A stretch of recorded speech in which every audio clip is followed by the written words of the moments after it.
Ձեռք բերեք իտալական եւ գերմանական նորաոճ պաստառների նշված տեսականին իդեալ համակարգից ամանորյա հատուկ գներով։ Մեկ հատը սկսած ընդամենը 3900 դրամից։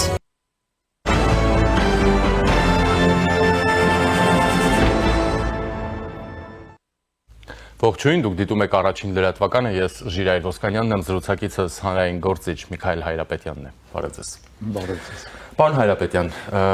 քաղաքական եւ ոչ միայն թեմաներ կքննարկենք, բայց մինչ այդ առհասարակ ժամանակները լինում են նպաստավոր, թե այդ ժամանակներից քաղում ենք նպաստավորը մենք, որպես պետություն, որպես հասարակություն։ Չէ, իհարկե լինում են նպաստավոր ժամանակներ, դա մենք մեր պետականության վրա կարող ենք զգալ անհիշելի ժամանակներից սկսած դեռևս։ Նպաստավոր էր, երբ որ Սելևկյանները թուլացան, մենք անկախություն ունեցանք, պետականություն ունեցանք, երբ որ արաբական խալիֆաթը թուլանում էր եւ այնքան ուժեղ չէր Բյուզանդիան, մենք վերականգնեցինք Բաղրատունյաց հայկական պետականությունը, փլուզվեց ցարական կայսրությունը, 3 հանրապետություններ ստեղծվեցին Կովկասից այս կողմ եւ փլուզվեց Խորհրդային միությունը, դարձել, բայց ուժեղները չեն սպասում լավագույն ժամանակների, ուժեղներն իրենք են կերտում ժամանակը, դա նույնն է, թե այդ լիբերալիզմի զզվելի երևի թե կարգախոսը, թե շուկան է որոշում, ոչ, ուժեղները շուկան իրենք են կերտում, իրենք են պահանջարկ ձևավորում եւ ոչ թե սպասում են, թե ինչ պահանջարկ կա, որպեսի բավարարեն դա։ Ես կուզենայի, որ մենք բոլորս ուժեղի կողմնակիցը լինենք, ուժի կողմնակիցը։ Հիմա մենք կերտում ենք։ Հոգուս մեղ կարած կլինեմ, եթե ասեմ, որ յուրով սանն իր ուժերի կարողացածի չափ, իր հասկացածի չափ վարշապետը չի փորձում կերտել, փորձում է։ Պարզապես դա մեզ որքանով է բավարարում իր կերտածը եւ արդյոք ճիշտ ուղղությամբ է իր կերտելիքը, այստեղ է խնդիրը։ Դուք հարցին պատասխանեցիք պետություն, պետականություն վերականգնելու, ստեղծելու տրամաբանությամբ, տնտեսության տրամաբանությամբ։ Հիմա այս խոսքերը առանցքային են, հա, որ ասում են մենք ի վերջո անկախ եւ ինքնիշխան պետություն ենք դառնում։ Մենք ի վերջո ամրապնդում ենք մեր տնտեսությունը, տեսեք ապաշրջափակման առաջին պտուղները կան, հա, Ադրբեջանի տարածքով, չգիտեմ, ցորեն ենք բերում, Ադրբեջանի բենզին ենք բերում, եւ սա դեռ ընդհանրապես սկիզբն է։ Եթե այս զուգահեռների տրամաբանության մեջ նայենք, լավ ժամանակներն են լավը, թե մենք։ Չընդհակառակը, այս ժամանակները շատ վտանգավոր են եւ այն, որ Ադրբեջանի տարածքով ինչ որ բաներ են գալիս, նրանք ամենևին չեն խոսում այն մասին, որ ժամանակները լավն են։ Հնարավոր չէ, որ ինչպես Կոնֆուցիոսն էր ասում, եռացող կաթսայում սառը կետեր լինեն։ Երբ որ ամբողջ աշխարհն է եռում, երբ որ Միացյալ Նահանգները Իսլանդիա է ուզում զավթել, չգիտեմ, հա, երբ որ Ռուսաստանը որ ուժի դիրքերից է խոսում, իմ ասած ուժի մասին չէ խոսքը, իմ ասած ուժը նախկինում մի քիչ առաջ որ ասացի, դա հոգևոր եւ բանական ուժի մասին էր։ Երբ որ Ռուսաստանը ուժով Ուկրաինայից տարածքները փորձում վերցնել, ով ում հասցնում փորձում է ուտել։ Ինչպես մեր Թումանյանն էր ասում, հիմա ժողովուրդները հրապարակում են ամեն մեկն իր ունեցած ուժի չափով։ Այնպես որ ժամանակները նպաստավոր չեն եւ շատ վտանգավոր ժամանակներ են եւ այդ վտանգավոր ժամանակները դեռևս մի քանի տարի էլ կշարունակվեն մինչեւ խաղաղվի ամեն ինչ, դա պատմության ցիկլայնության տրամաբանության մեջ է։ Ժամանակները վտանգավոր են եւ արդյոք մենք կարողանում ենք այդ վտանգավորությանը համահունչ գործել։ Եթե փորձենք այդ վտանգները այսպես հա պատկերել ու այսպես ասենք խմբերի բաժանել, թե գուցե այսպես թե այնպես նրանք ինչ որ թելերով փոխկապակցված են լինելու, այն որ դեռ ինչպես օրինակ պնդում են նաև տարբեր փորձագետներ, Ադրբեջանը փորձելու է խուսանավել խաղաղության պայմանագրի ստորագրումից, իրական խաղաղության նա չէ ձգտում, եթե սա ընդունում ենք որպես հիմք, այն որ Հայաստանը ենթարկվում է հիբրիդային ագրեսիաների, տարբեր ուղղություններից, այդ թվում եւ Ռուսաստանից, Թուրքիայից, Ադրբեջանից, հա, աշխարհաքաղաքական իրավիճակը, Ուկրաինայի շուրջ ստեղծված իրավիճակը, Եվրամիությունը, տրանսֆորմացիան, Միացյալ Նահանգների դիրքորոշումները տարբեր հարցերի շուրջ եւ այլն, հազար հարց կարող գնանք, հա, Մերձավոր Արևելք, Իսրայել, չգիտեմ, Իրան, Սիրիա ու այսպես շարունակ։ Մենք որքանով ենք կարողանում կառավարել այդ վտանգները, ոչ միայն նաեւ արձագանքել դրանց, այլ նաեւ կանխարգելել եւ կառավարել դրանք։ Այս համախումբը ես ներկայացրեցի, հա, փորձենք հասկանալ, ստացվում է մեզ մոտ, չի ստացվում։ Դուք շատ լավ եք ներկայացրեցիք համախումբը, դեռ զգացի, որ ավելի կուզենայիք ասել, բայց եկեք հասկանանք, որ մենք մեծամիտ չլինենք, մենք կառավարել չենք կարող, մենք կարող ենք փորձել կառավարել, գուցե եւ ինչ որ հատվածներում դա մեզ հաջողի, եւ դարձյալ հոգուս մեղք չանեմ, մեր իշխանությունները հենց դա էլ փորձում են անել, ինչքանով հնարավոր է կառավարել, ուղղորդել, մեզանից հարվածները հնարավորինս հեռու տանել, ռակաշետով որ են մյուս կողմի վրա գնա, հա, փորձում են անել։ Եթե դժգոհություն ունենք,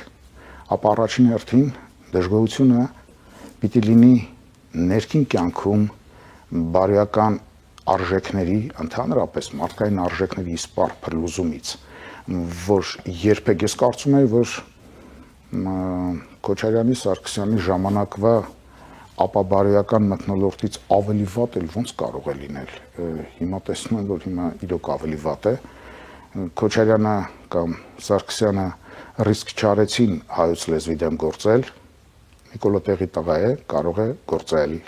եւ գործում է։ Առաջինը ինչ արեցին հայոց լեզուն կամատրական դարձնելն էր, բայց տղամարդ լամիշ են լինում, իրենց բառն օգտագործեմ, եւ փորձում են մեզ վրա իրենց լորձունքը թափել, դրսում կուրկուրի ձակ դառնալով,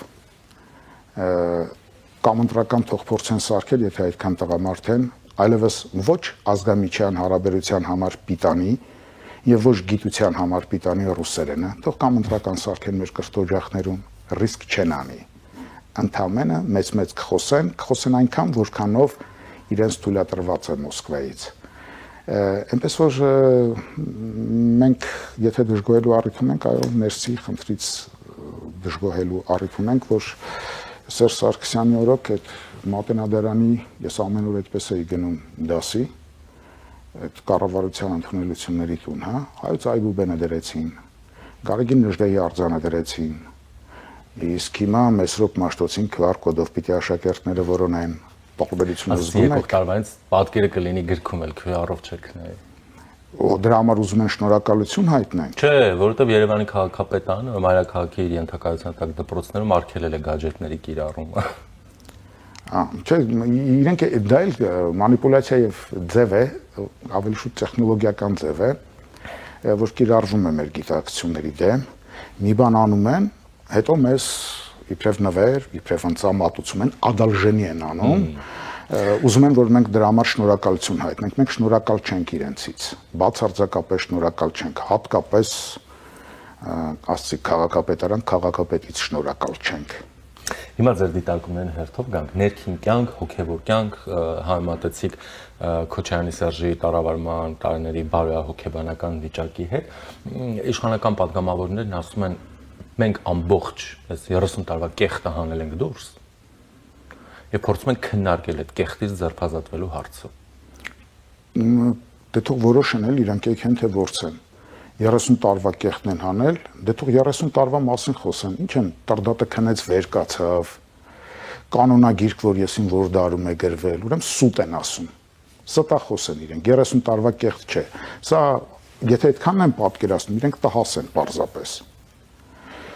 Այս տիղմը, որ կուտակված է, այս կեղտը, որ կուտակված է, այդ հարցում իրենք ճիշտ են, որ կա կուտակված կեղտ, բնականաբար, դա ավելի քան հազարամյա պատմություն ունի։ Մենք վաղուց ենք, ինչպես Արթուր Մեշյանն էր ասում, խորանը երկրից վաղուց էր ճակ տվել, հա։ Այո, խորանը հենց վաղուց էր ճակ տված եւ դա 30 տարվա խնդիր չէ, ուղիղ հակառակը 30 տարում ինչքանով ուղեղները ներել է առաջին իշխանությունից մինչև այսօր փորձել են ինչ որ բան շտկել։ Այս իշխանությունները մի քիչ վախեցած են, վախվորած են։ Օրինակ հիշում եք, ես շնորհակալություն կարող եմ հայտնել, որ իմ ասածը ինչ որ պահի տեղ հասավ, այդ ժողովրդական արտիստ, վաստակավոր նկարիչ, չգիտեմ, հա, այսպիսի բաները փորձեցին անել, բայց ղզիկի նման կես քայլ արեցին ու հետ քաշվեցին։ Թող մինչև վերջ գնան։ Դա ինչ է տոտալիտար երկրներին հատուկ բան, ինչ է նշանակում հերոսի կոչում։ Տեսեք, այդտեղ էլ ղզիկություն են անում։ Հիմա հերոսազերծում են։ Հերոս կարող է տալ միայն ազգը, դա ազգի իրավունքն է։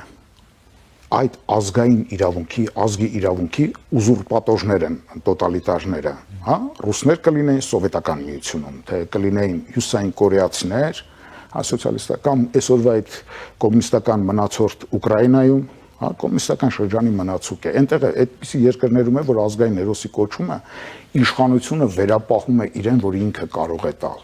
Որևէ մեկը իզորու չէ Նժդեհից ավելի վեր լինել եւ նրան հերոսի կոչում տալ։ Նժդեհից ավելի վեր կարող է լինել միայն Նժդեհի ցեղը, իսկ ցեղը տվել է նրան հերոսի կոչումը։ Երբ մենք օրինակ խոսում ենք այդ տրամաբանությամբ կեղտից ձերբազատվելու, հա, մենք կարծում եմ պետք է նաև ասենք, որ անկախությունից ի վեր այն էլի շատ պատկերավոր ասած այդ կեղտ, եթե կան երևույթներ, բարքեր, մոտեցումներ, պատկերացումներ, դրանք նաև պատճառահետևանքային կապեր ունեն, չէ, որոնք օրինակ ձևավորվել են էլի տոտալիտար ինչ-որ համակարգում, նույն ԽՍՀՄ թող լինի կամ սովետական միություն։ Վառ օրինակներից մեկը, երբ հանրությունը քննարկում է ԿԳԲ գործակալ օրինակ ԱԱԾ-ն ինչ-որ թուղթ է, հա, հրապարակել, հիմա չեմ ասում դա այդպես է, թե այդպես չէ։ Հանրային քաղաքական դերակատարներ մի խումբ ասում է, բայց ինչ է եղել, որ լրիվ նորմալ է, բա ինչ լիներ, չէ՞ որ դա մեր ընդհանուր պետությունն էր, եթե գործակցել է ԿԳԲ-ի հետ, ուրեմն պաշտպանել է մեր երկրի անվտանգությունը, մեր հոգևոր անվտանգությունը ու նման բաներ, բայց եթե մենք կեղտից ձերբազատվում ենք, մի րոպե, կլինի այդ ուզուրպացիոն, ռեպրեսիվ ռեժիմին իրավաքաղաքական գնահատական տալ, եւ հետո այդ որ ինչ որ մեկը ենթադրաբար ԿԳԲ գործակալ է բացահայտվում, չքննարկել դրա գուցե լավ լինելու հանգամանքը, որովհետև այդ գնահատականը ի վերջո կփակեր այդ թեման, չէ՞։ Իհարկե։ Բացա կեղտ, չի։ Իհարկե կեղտ է։ Բայց մենակ այդ ժամանակ չի եղել։ Տեսեք, մանուկ ժամանակ իմ առաջին կարդացած գրքերից եւ մինչեւ վերջերս իմ ամենասիրելի գրքերից մեկն էր Ռաֆուխենթը։ Ռաֆուխենթը պատմական անձնավորություն է, հա։ Թաղված է Մայրաթոր Սուրբ Էջմիածնի վանքերից մեկի բակում, արձանը կա Արագյուղի գերեզմանատանը, հա, Եղվարդի շրջանի։ Երբ դաշնակցական տղերքը գնացին ասցին արելի, Ռաֆինկո մասն էլ գիրք է գրել հիմա հսկայական թվով ֆիդայներ, մենակ դա կարդալով ոգևորվելով դուրս են եկել, ասել չէ, չեմ գալիս։ Ես իմ парքի բարձունքին պիտի մնամ։ Այսինքն հերոսություն առասնել որն էր, որ իրեն գժի տեղեր դրել ռուսների համար լրտեսություն էր արել։ Բայց դա Հայաստանին, Հայաստան չկար որպես պետություն, հա, հայ ժողովրդի համար օգուտ էր, ազատագրական պայքարի թույլ կայծ կարող էր առաջանալ դրանից, հա, շրջափակված քաղաքից ինֆորմացիա էր դուրս բերել։ Այսինքն ուզում եմ ասել, դա այսօրվա բան չի, որ համագործակցություն բնականաբար եղել է, բայց համագործակցող ձևեր չթափեն, սուտ չխոսեն, գիտակցություններ չմանիպուլացնեն, համագործակցությունն ուրիշ է, հա, մեր Գարեգին Նժդեհը համագործակցեց, հանգիստ կարող էր ինքը թողնել եւ անցնել արտասահման երկրորդ համաշխարհային պատերազմի ավարտին, երբ որ ռուսական սովետական բարբարոս բանակը Բալկաններ էր մտնում, ինքը հանգիստ կարող էր գնալ այնտեղից, բայց չգնաց, ասաց չէ, ես ազգին ծառայեմ, այսօր սովետական միությունը կարող է մտնել Թուրքիա, այդպիսի խոսակցություններ կան։ Նամակ գրեց, ասեց ես գիտեք ով եմ։ Եթե կարող եմ ձեզ օգտակար լինել Արևմտյան Հայաստանի տարածքները սովետական Հայաստանին գցելու գործում, ես պատրաստ եմ դնել։ Հիմա ինչ Նժդեհին ասեք ԿԳԲ ագենտը, ոչ, ագենտներն ուրիշ բան են, այդպես ջուր պղտորողները իրենք շատ էլ լավ գիտեն, որ իրենց արածը միայն ջուր պղտորելն է, հա, ԿԳԲ աշխատակից լինելն ուրիշ բան է, օրինակ ես ինքս տարապել եմ, երևի սովետի ամենավերջին բաներից մեկն եմ եղել, հա, տարապյալներից, այսպես ասած, բայց ինձ համար օրինակ շատ ավելի հարգելի է սովորական չեկիստը, որ ինձ հարցաքննում էր, ներվերը սուտում էր, քան այն, որ թվում էր, թե ընկեր է, բարեկամ է, բայց ինքը ստուկա չէր, ինքը գործակալ էր։ եւ թող ձևեր չթափեն, թե արտաքին հետախուզությունը մենք կքանդենք, այդտեղ բաներ են եղել կամ երկրորդ բանն են բերում, չէ, այդ սին լքորները ասելով թե այ, եթե այդպես լինի, հիմա բացահայտենք, ոչ ոք էլ չի ուզենա Հայաստանի Հանրապետությանը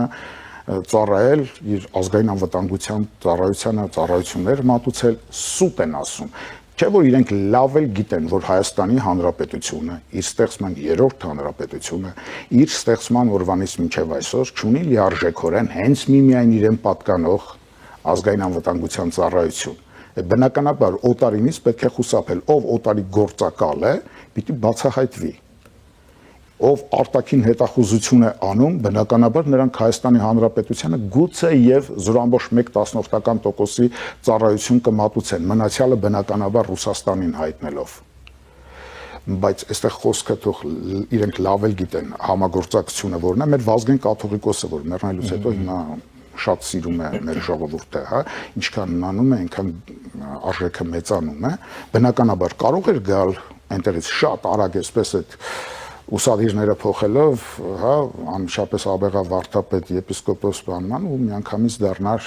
բնականաբար սովետը պիտի թույլ տար։ Ցարի ժամանակ էլ այդպես էր։ Մեր Իզմիրյան կաթողիկոսին չէին թողում գալ, ինչ թե Թուրքիայի հպատակ էր, բայց Թուրքիան էլ ուզում էր էջմիացնում իր քաղաքացին իր հպատակը լիներ։ Մեր Խրիմյան հայրիկին, որ բոլորիս համար այդքան սիրելի կերպար է պատմական անձնավորություն, ռուսները երկար ժամանակ չէին փորձում, թույլ չէին տալիս այստեղ, որ հավատավոր կոմունիստ էր, իհարկե հավատարիմ կոմունիստության զոհն էլ դարձավ Աղասի Խանջյանը, չէր թողնում 2 տարի կաթողիկոս չունեցանք, որովհետև չէր թողնում Խորեն Մուրադբեկյանը դառնալ կաթողիկոս։ Իր տեխնացունում էր։ Եվ ինքն էլ նույն մանիպուլյացիաներն էր անում, ինչ որ այսօր են անում այդ մանիպուլյացիաները։ Ախր այս մենք թացի չորից պիտի կարողանանք զանազանել։ Ու հետո ուղղակի խորը անբարոյականություն է, դուք վերնագիր եք դրել, այո, պետականության հանդեպ սրիկայություն է մասնակի բացահայտում, ընտրովի, քիմքին հաճո բացահայտում անելը ամբողջությամբ պետք է բացել, ամբողջություն ասելով էլ թող ձևեր չթափեն, ամբողջություն ասելով ինձ նմանները գոնե հասկանում են, որ առաջին դրանք գործակալների մասն է խոսքը, երկրորդ բացողը հենց ինքը ԱԱԾ-ն չպիտի լինի, որ մերը չէ, այլ օտարն է, KGB-ի ատավիզմ է, մնացած Հայաստանում եւ ծառայում է ոչ թե Հայաստանին, այլ Ռուսաստանին, Մոսկվային է ծառայում, այլ դա պիտի բացեն հասարակական կազմակերպություններից կազմված մարդիկ մի խորհուրդ պիտի բացի, գումարած ամերիկյան պրոֆեսիոնալ ներկայացուցիչներ խորհրդարանի տարբեր կողմեր, չնայած խորհրդարանում չեմ կարծում, թե ազնիվ մարդիկ եղել են կամ կան, բայց այդպեսին չի կարելի դա վստահել, որ KGB-ն պիտի բացի։ Այո, չի կարելի վստահել, որ նաև իշխանությունը պիտի բացի։ Որտեղ իշխանության նայում ես, գոնե ինձ նման Հայաստանում երկար ապրածները գիտեն, ոնց են ասում, ցվետ տեսնում են, հա, սրանք ինչով են շնչում, ինչով են շնչել, իրենց պապաներին էլ, պապիկներին էլ ճանաչում են եւ գիտեն, որ ցանկացած պահի ռուսները նրանց դեմ դոսեն կդնեն, ասեն, տես պապիկը տեղել են, շարունակում ես ծառայել, շարունակեցիր, մենք ենք ուտեշկա տալու։ Ինչպես Կալուգինն արեց, հա, դաշնակների հարցում։ Պարոն Հայրապետյան, այս թեման, այսինքն իշխանական եւ հոգեվոր վերնախավերի, հա, ինչից ասես չեն խոսում։ Ինչից ասես, այլ գործակալ լինելուց, այլ ուխտազանցությունից, այլ մյուս կողմը նրանց դավաճան ասելուց, ամեն ինչ ասում են, որովհետեւ կողմ չի ասում, գիտեք ինչ կա։ Այս բոլոր հարցերի, խնդիրների լուծումը եւ պատասխանները, այս երկիրը սահմանադրություն ունի։ Դրա մեջ է, եկեք գնանք կպնենք այդ սահմանադրությանը, ի վերջո այդ հարցը լուծենք։ Ըստ սահմանադրության տառին, ոգուն համապատասխան, հա։ Շնորհակալություն, շատ ապրեք։ Պետություն է, չէ՞ սա։ Բա այդպես ում մտքին ինչ գա ասի, փորձի տենց հարցը լուծի։ Շատ ճիշտ եք, ավելացնել եք, կարծեք թե չկա, իհարկե։ Եթե պետություն ենք, պիտի պետականորեն խնդիրը լուծվի։ Գիտեք, եթե պարոն Փաշինյանին այս մեծ խառնակցությունը, ջուր պղտորելը,